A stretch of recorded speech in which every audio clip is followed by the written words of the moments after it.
एक तू सच्चा, तेरा नाम सच्चा। हे आदि पुरुष परम ब्रह्म, तू एक है। तू सदा सदा सत्य है। तेरा नाम जपने वाले तुझ तक पहुंचते हैं। तेरी निकटता और तेरी मैत्री को प्राप्त करते हैं। ब्रह्मपुत्र नदी के तट पर पर्वत श्रृंखलाओं में कुछ गुफाएं थीं, जहां महादेव शिव उन गुफाओं में अपने शिष्यों के साथ निवास करते थे। और शिष्य सब तरह के होते हैं, कुछ ज्ञानी, कुछ अज्ञानी, कुछ क्रोधी, कुछ शांत स्वभाव वाले। ये स्वभाव एक दिन में नहीं बनता। गुरु के चरणों में तुम पहुंच जाओ, तुम सोचो पहले ही दिन तुम सिद्ध पुरुष बन जाओगे। गुरु के दर्शन मात्र से नासे विघ्न अनंत। बहुत सारे विघ्न, बाधाएं, पाप, संताप अवश्य नष्ट हो जाते हैं, किंतु हमारे भीतर का जो स्वभाव होता है, आप सफेद की जगह लाल कपड़े पहन लो या लाल कपड़े उतार के पीले कपड़े पहन लो, हमारी वृत्तियां, हमारा स्वभाव मृत्यु तक हमारा पीछा नहीं छोड़ता। उस स्वभाव को बदलना, क्रोध को नष्ट करना, लोभ को नष्ट करना, अपने दिमाग में जो फितूर है, अहंकार है, उसको नष्ट करना ही साधना कहलाता है। तो उन गुफाओं में शिव भी रहते थे और उनके शिष्य भी उनके संग निवास करते, गुरु दर्शन करते, उन महादेव के वचनों को सुना करते। कभी बिल्कुल शांत हो जाते, कभी उनका मन पत्तों की तरह उड़ने लगता। ये मन का स्वभाव है। जब तक गुरु के चरणों में बैठे हैं, आंखें गुरु के सुंदर स्वरूप को देख रही हैं, वचनों को हमारे कान जब तक सुन रहे हैं, हा मगन है, लौलीन है। और वहां से उठे, अरे मेरी चादर किसने उठा ली? वो झाड़ू रखी थी, वो कहां गई? मेरा कटोरा कौन ले गया? मेरा साबुन कहां गया? जो बातें हमारे घर में हैं, जो हमारे परिवार में है, वो ही बातें वहां पर हमारे भीतर से प्रकट होने लगती हैं, शुरू हो जाती हैं। उस स्थिति में हमें अपने स्वभाव को बड़ा नियंत्रित करना पड़ता है। बार बार अपने मन को, विचारों को गुरु के वचनों की तरफ ले जाना पड़ता है। ओहो, कल गुरु ने क्या कहा था? गुस्सा मत करना, नील शिखंड वाहन। परमात्मा के वाहन बनना चाहते हो, उसके देवदूत बनना चाहते हो, तो अपने भयंकर क्रोध का त्याग कर दो। छोटी छोटी बातों पे तूफान उठा लें, आग बबूला हो जाएं। ये स्वभाव सिद्ध पुरुषों का नहीं होना चाहिए, होता ही नहीं। सहनशीलता, विवेक, शांति, ये सब बातें हमारे जीवन में होनी चाहिए। तभी हम साधक, गुरुमुख, गुरु के शिष्य और सिद्ध आत्मा, परमेश्वर के मार्ग में सफलता प्राप्त किए हुए पुरुष हम कहे जाते हैं। तो उन शिष्यों में एक शिष्य ऐसा था, कभी भी कलह खड़ी कर देता था, वक्त बेवक्त नहीं देखता था सूर्य उदय हो रहा है या सूर्य छिप रहा है या ये ध्यान आराधना का समय है। बस जरा सी बात कुछ मिली चाहिए और वो कोलाहल, सब में अशांति फैला देता था। एक दिन नंदी, शिव के जो प्रमुख शिष्य हैं नंदी, उसको धीरे धीरे चुप चुप समझा रहे, कहीं शिव ना सुन ले। अरे माणक, तू बिना बात के बवाल मत उठाया कर। शिव जैसे गुरु हमें प्राप्त हुए हैं, इनकी शरण में रह के भी तू संतुष्ट क्यों नहीं होता? जरा जरा सी बात पर गुस्सा करता है, बिगड़ जाता है, मर्यादा का ध्यान नहीं रखता, शोर मचाने लगता है। ये नहीं सोचता हमारे गुरु महादेव इन बातों को सुनते होंगे तो उनको कितना खराब लगता होगा, कितना बुरा लगता होगा। इन बातों को नंदी उस माणक को समझा ही रहे थे कि विचरण करते हुए, घूमते हुए उधर महादेव शिव आ गए। बोले, क्या बात हो रही है नंदी? प्रभु प्रणिपात, आपके चरणों में बार बार नमन। कोई खास बात नहीं है प्रभु, हम आपस में बात कर रहे हैं। नहीं नहीं, कोई बात तो है। कहा, प्रभु कुछ नहीं, ये मेरा भाई है, कभी कभी गुस्सा कर जाता है, कभी कभी ये अक्सर गुस्सा करता है। तुम सोचते हो मेरी गुफा यहां से थोड़ा दूर है तो मुझे पता नहीं चलता। ये अपने पिछले जन्म में भी ऐसा ही था। ये एक राजा के यहां पहरेदार था। जिस समय पहरा देना हो उस समय इसको नींद आती थी और तुम भी उस समय राजा के पुरोहित के रूप में वहां पैदा हुए थे, तुम्हारा भी जन्म हुआ था। तुम करुणा के वशीभूत होके बार बार इसको समझाते, इस वक्त ना सोया कर। और ये कभी भी शोर मचाने लगता, कोलाहल करने लगता, किसी से भी झगड़ा कर लेता।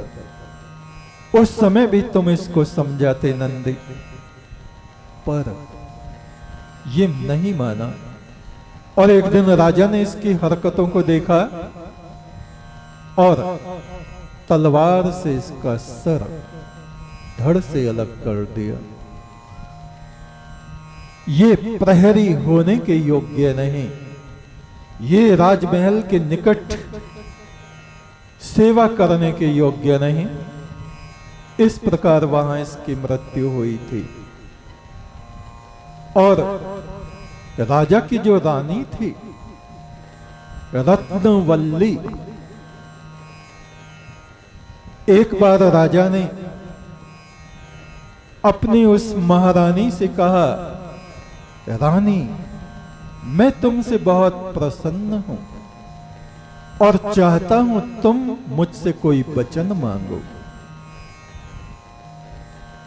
रत्नवल्ली ने कहा, हे महाराज, आपके राजमहल में मुझको कुछ भी दुर्लभ नहीं है, सब कुछ प्राप्त है। बस मैं एक बात चाहती हूं कि आप मेरे अतिरिक्त किसी अन्य स्त्री से विवाह ना करें। राजाओं में रजोगुण बहुत अधिक होता है, वे मर्यादाओं का ध्यान नहीं रखते। मैं तो सती साध्वी स्त्री हूं और ऐसा ही मैं आपको चाहती हूं। आप राजा होते हुए भी नियम संयम से रहें, ऋषिचर्या का पालन करें। 16,000 नर्तकियां, नृत्य करने वाली स्त्रियां राजा के यहां नृत्य किया करती थीं, कभी कोई कभी कोई कभी कोई। राजा ने सोचा ये तो बड़ा मुश्किल, इसने वचन मांग लिया है। किंतु धीरे धीरे राजा ने अपने मन को वहां से हटा लिया और वो ऋषियों जैसा शांत, तृष्णा से रहित होता चला गया। किंतु उसके विपरीत रानी, उसके भीतर दुराचरण, दुराचार, दुश्चरित्रता उभरती चली गई। राजा को कहीं पड़ोस में युद्ध करने के लिए जाना पड़ा। रानी ने कहा मैं भी आपके साथ चलूंगी। बोले नहीं, मैं वहां युद्ध लड़ूंगा या तुम्हारी सुरक्षा करूंगा। रानी ने कहा महाराज, मैं अपने रथ को आपसे 2-4 मील पीछे रखा करूंगी। आप वहां रुकेंगे तो मैं पीछे रुक जाया करूंगी। और आपके जो सैनिक हैं, आपके जो सेवक हैं, प्रतिदिन मुझे आपकी कुशलता की सूचना देते रहेंगे। आप इतना मेरा अनुरोध स्वीकार कर लीजिए। राजा ने सोचा रानी बड़ी सती साध्वी है। उसने कहा ठीक है, ऐसा ही करो। तो राजा का पड़ाव आगे होता और रानी का कई कई मील पीछे होता। प्रतिदिन एक पुरुष उस रानी को सूचना देने जाता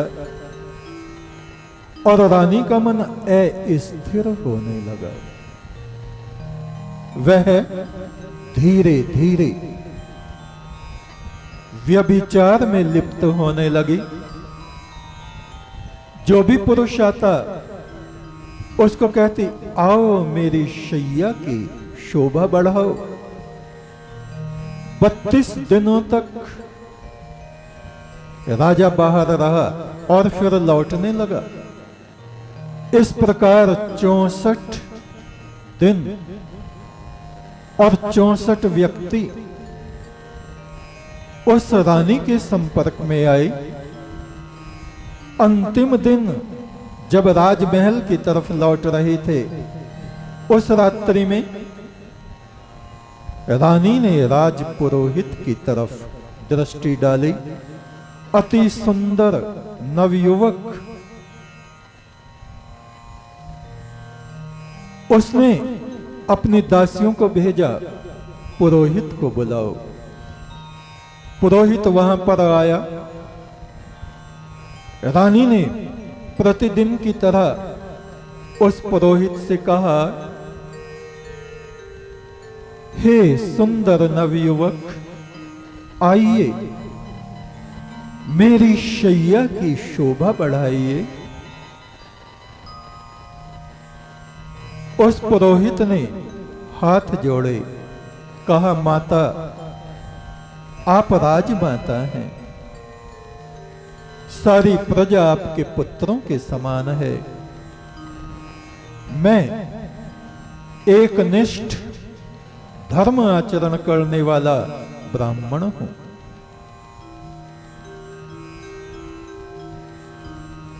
रानी ने कहा, धर्म का पालन, अपने अपने कर्तव्यों का पालन तो सभी करते हैं, और फिर महारानी की आज्ञा, इससे बढ़ के कौन सा धर्म पालन है? तुमसे पहले जो 64 लोग थे, उन्होंने तो किसी ने भी ऐसा वचन नहीं कहा। पुरोहित ने कहा, राजमाता, वे पुरुष अपनी जगह हैं, उन्होंने अपने मन में क्या सोचा होगा मुझे नहीं मालूम, किंतु मैं राजपुरोहित हूं। राजा का हित करना पुरोहित का कार्य होता है। और हे राजमाता, आपका हित भी इसी में है कि आप देवता जैसे राजा के चरणों में अपना ध्यान लगाएं, पर पुरुषों की तरफ आप बिल्कुल भी ध्यान ना दें। उस रानी को क्रोध आ गया। कहा, तुम 2 टके के आदमी मेरे वचनों का, मेरी आज्ञा का उल्लंघन कर रहे हो, मैं तुमको देख लूंगी। मैंने अगर तुम्हारा सर धड़ से अलग ना कराया तो मेरा नाम भी रानी रत्नावली नहीं। राजपुरोहित ने कहा, माता, विधाता ने मेरे लिए जो रचा है वो मुझे स्वीकार है। और राजा से पहले ही रानी की पालकी राजमहल में पहुंच गई। अपने शरीर पे जगह जगह उसने नाखूनों से खुरच लिया, कई जगह रक्त निकल आया, मैले फटे हुए कपड़े उसने पहने, बाल बखेरे, और उस कक्ष में जाके लेट गई जहां जिसको कोप भवन कहा जाता था। राजा वापस लौटा, महल के मुख्य द्वार पर खड़ा है। पूछा, महारानी कहाँ है? वो तो हमारी यात्रा में हमारे साथ साथ थे और हम सोचते थे यहां मुख्य द्वार पर वो हमारा स्वागत करेंगी। रानी ने दासियों से कहलवाया कि महाराज, रानी रत्नावली तो अस्वस्थ हैं, उनका चित्त स्वस्थ नहीं है और वो कोप भवन में है। बोले, अरे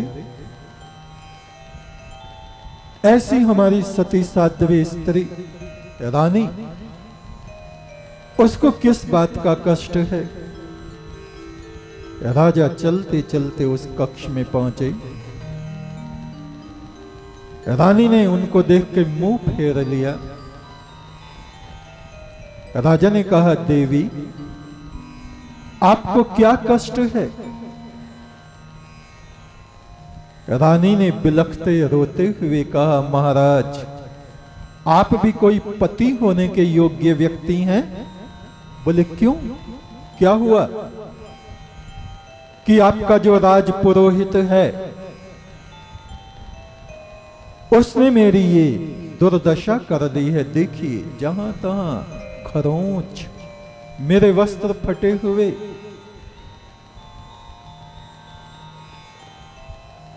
राजा को बड़ा क्रोध आया। वो राजपुरोहित, मैं तो उसको ऐसा नहीं समझता था। रानी ने कहा, महाराज, मनुष्य को जो ऊपर से समझा जाता है वो भीतर से नहीं होता। एक तो सच्चा तेरा नाम सच्चा परमेश्वर ईश्वर